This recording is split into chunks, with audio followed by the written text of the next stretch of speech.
whom some were calling the new King of the Jews, Matthew 2:2.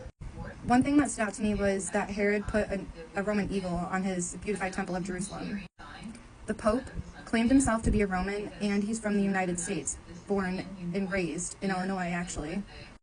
The United States claimed the eagle as its national bird.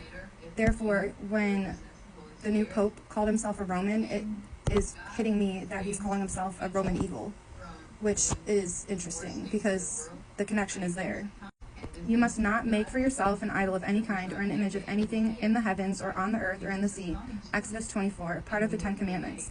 More specifically, the second commandment, which is why I underlined the 2 in Matthew 2:2, because it was the second commandment. Where is the newborn King of the Jews? We saw his star as it rose, and we have come to worship him. Matthew 2:2. The 3 wise men were the ones that were asking, where is the newborn King of the Jews? Not much is known about these wise men. We don't know where they came from or how many were in the group.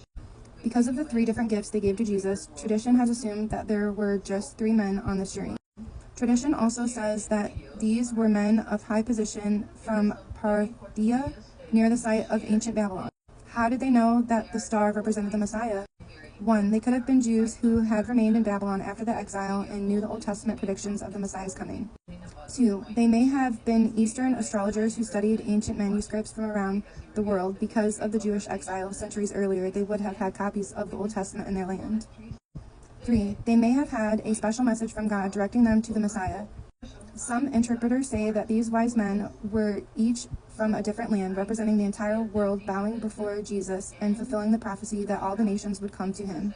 Isaiah 11:10 and 52:10.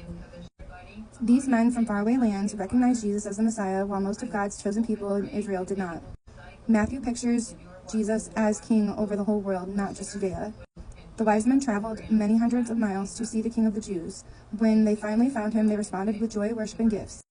This is so different from the approach people often take today. We expect God to come looking for us, explain himself, prove who he is, and give us gifts. But those who are wise still seek and worship Jesus today, not for what they can get from him, but for who he is. God reveals himself to those who seek him and rewards them with faith. Hebrews 11:6. The wise men said they saw Jesus' star centuries earlier. Balaam had referred to a coming star from Jacob. Numbers 24:17. Some say the star may have been a conjunction of Jupiter, Saturn, and Mars around the same time. A variety of other explanations have been offered. But couldn't God, who created the heavens, have created a special star to signal the arrival of his son?